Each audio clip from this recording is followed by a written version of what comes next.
They play ice hockey at the Maccabiah in Israel in the summer.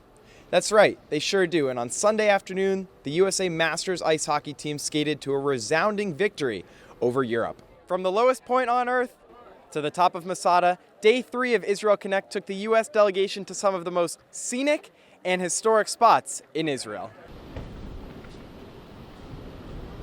Using education and sport as a vehicle for peace between Arabs and Israelis. That's the mission of the Perez Center in Jaffa. Open men's softball rolled on Thursday afternoon at the Maccabiah as the United States took on Israel in an offensive slugfest. Outside of the YMCA in Jerusalem, he's Noah Friedman, I'm Noam.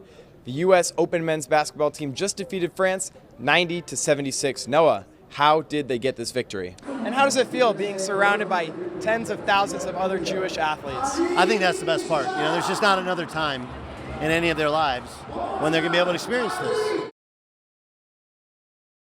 It's physical. It's intense. And boy, oh boy, can these players ball.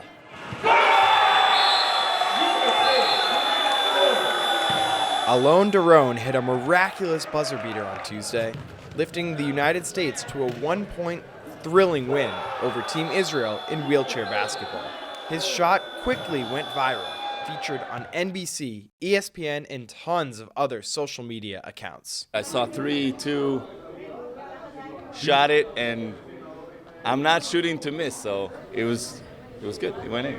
Wheelchair basketball is one of just a select few para sports in the Maccabiah. It means more for these players to be able to play the sport they love on an international level. I just want people back at home to see that athletes, whether you're an able-bodied person or a person in a wheelchair, we are athletes just like them. The only thing that difference is we use a chair. And we just want them to look at us as a person and not a person with a disability. Together on 3, 1, 2, 3, together! What I love the most is when I don't play sport, I'm Freya in a wheelchair, but when I come here, I'm just Freya. Levy has been playing wheelchair basketball for 12 years now. It started after she was diagnosed with muscular dystrophy. And this game presents some unique challenges, like shooting from a seated position. It's coming more from the trunk, from the shoulders, but the shot at the end is more smooth from here. You have to be strong enough. Daron's half-court heave has been seen around the globe, but para sports at the Maccabiah is still a small universe, and that needs to change. Adaptive sports needs to be much more of a priority here, and I'm going to work on doing that. There's a lot of athletes with disability. We need to level the playing field and make it like Paralympics. Goldberg and Daron plan to recruit more athletes with disabilities to future Maccabi games. And since these guys don't shoot to miss, their next shot will probably be on target too. From Jerusalem, Noam, Maccabi Media. Nice. Woo!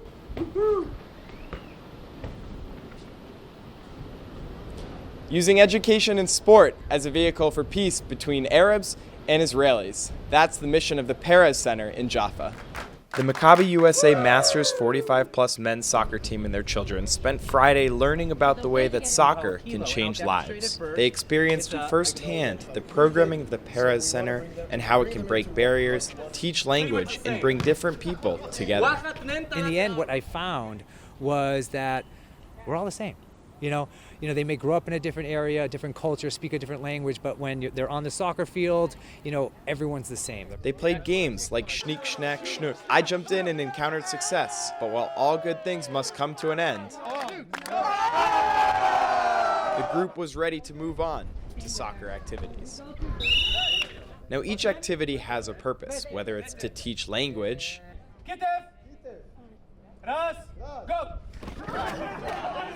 create friendships, or build soccer skills. The bottom line is making peace and fostering friendships through sport. To bring both sets of kids together and use soccer as the tool of peace is pretty incredible. The Perez Center was founded in 1996 by Shimon Peres, the 8th Prime Minister of Israel. Last year, they engaged 2,000 youth from 26 Jewish and Arab communities. Their program approach can truly open minds and make a difference. I think mostly being open-minded, like don't just have an opinion about someone without meeting them. Just meeting the other side and trying to play together can really change your perspective on people. There was fun, there was growth, and there's a blueprint to impact lives moving forward. From the Perez Center in Jaffa, I'm Noam, Maccabi Media. From the lowest point on earth to the top of Masada, Day 3 of Israel Connect took the US delegation to some of the most scenic and historic spots in Israel. We ventured east Saturday, making our first stop at the Dead Sea. On a scorching hot day with temps reaching the high 90s, the delegation took a dip, a float, or sometimes a spill. But I was not expecting there to be like so many mud pits. Like I fell so many times. This body of water is 33% salt, so it isn't necessarily refreshing, but it's certainly a unique feeling. Disgusting. It was very heavy water. The mud may not look pretty, but it's known to have amazing benefits for the skin, which is why the athletes knew they would lather up. We knew from the beginning that we were doing this. After washing up, we journeyed to Masada, a 45-minute drive along the border of the Dead Sea and the Judean desert. Packing into cable cars, we held our breath during the treacherous incline to the top of the historic mountain. I thought it was cool because I've never experienced that before. With panoramic views, we learned about the history of the Jewish people in 74 AD. We learned the sacrifice that it took to preserve freedom, and that's something that we could study throughout history. That sacrifice was to prevent capture by the Romans. The Jewish people living on Masada committed mass suicide. In fact, because suicide is against Jewish belief, they killed each other, leaving just one person to take their own life. I thought it was super interesting learning about the history of our people and a place where it's really unlike any other. From top to bottom, it's clear today was an educational and inspirational day for the US delegation. Reporting from Masada, I'm Noam, Maccabi Media. Live from Jerusalem, the top two teams in open women's soccer at the Maccabiah face off as the United States take on Israel for a spot at the top of the table. Our United States keeping the pressure up. I think we'll see a bunch of that all game, and here's a chance. Ball's controlled down. Eventually flicks to Maggie Lena, another goal from distance. 2 already for Lena, and the United States lead 2-0 early on. Israel looking to possess right around the 18-yard box. Ball flicked in, and there's the first goal of the afternoon for the Israelis.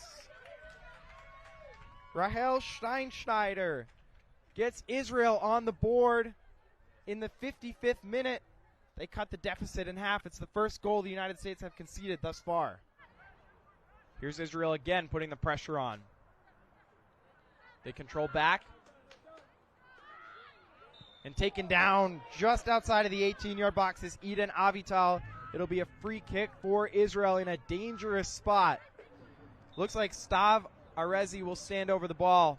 She fires high, and it's into the back of the net, and this game is tied.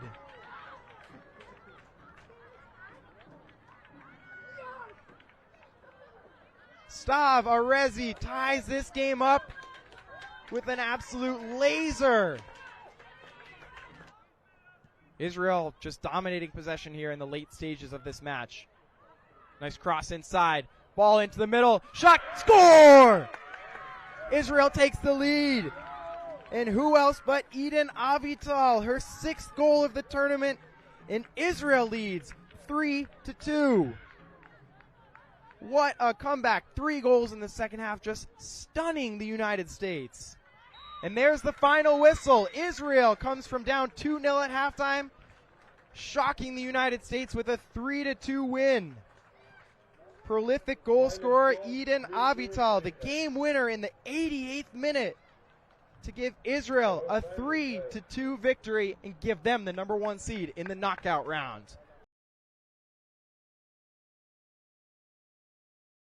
Yeah, we'll start with Israel, the home squad. Number 1, their top priority is Libet Abby Myers. The Israeli head coach, Yoav Heller, said if she is good, the United States will win. Next, make adjustments. That's the 3rd time they're playing. There's a lot of familiarity. We'll see how the Israelis adjust. And last, appreciate the moment. Coach Heller said, when you wear the blue and white, if you're not excited, you're not in the right field. And now for the United States, start fast. They're outscoring opponents by nearly 11 points in first quarters. Next is defend, defend, defend. They're allowing only 48.25 points per game. And lastly is feed that player to watch, Abby Myers, 19 points per game at the Maccabiah. United States head coach Sherry Levin said, when we need something, we go to Abby. Tonight, the United States needs a gold medal. Who will they go to? It's Abby Myers. Nice balanced offensive start so far for the United States. 4 players, 2 points apiece.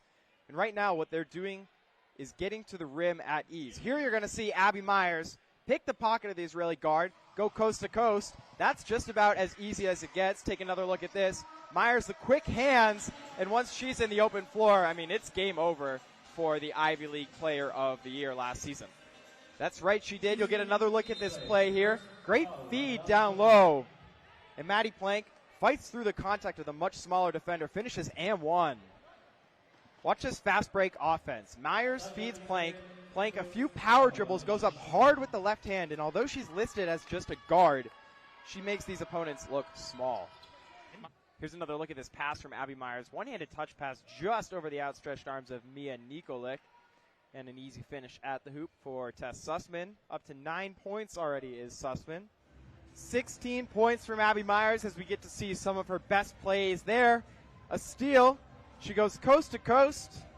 She's the Campus Apartments player of the game. 16 points, 3 assists, and really just doing it all. You saw her shooting from the mid-range. You saw the steal and scores. You saw terrific assists from her, and I talked about it in the open. Tonight was going to be about feeding Abby Myers if the United States wanted to win gold, and they did just that. Take a look at a long 3 there that met nothing but the bottom of the net.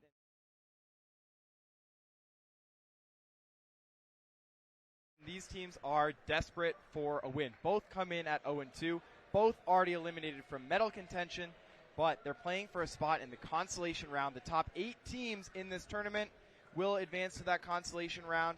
That means more games, more time playing the sport they love in Israel. And how can the U.S. go out and do that? Well, first and foremost, they have to score first. They expect Hungary to play a style of play with a flying goalkeeper. That means the goalkeeper is going to come out of his net often and play on the attack frequently. So the U.S. needs to score first, get ahead, and then from there, they need to play fast. They expect Hungary to be a much slower, older team. They need to take advantage of their speed and use that. And then lastly, they need to execute their rotations. That's something that head coach Tyler Weiss has struggled with. They'll need to do it effectively today. Right there, that is the offense that we need to see from the United States. Patience. Then Fondy goes with a left foot strike. He has a shooting lane, and he beats the goalie, Molnar. Finally, get another angle at this. Look at that. Tucks it right in to the right side of the net, and the U.S. breaks through. Hungary got caught out of position. The United States takes advantage. A fast break opportunity. Aben goes one-on-one.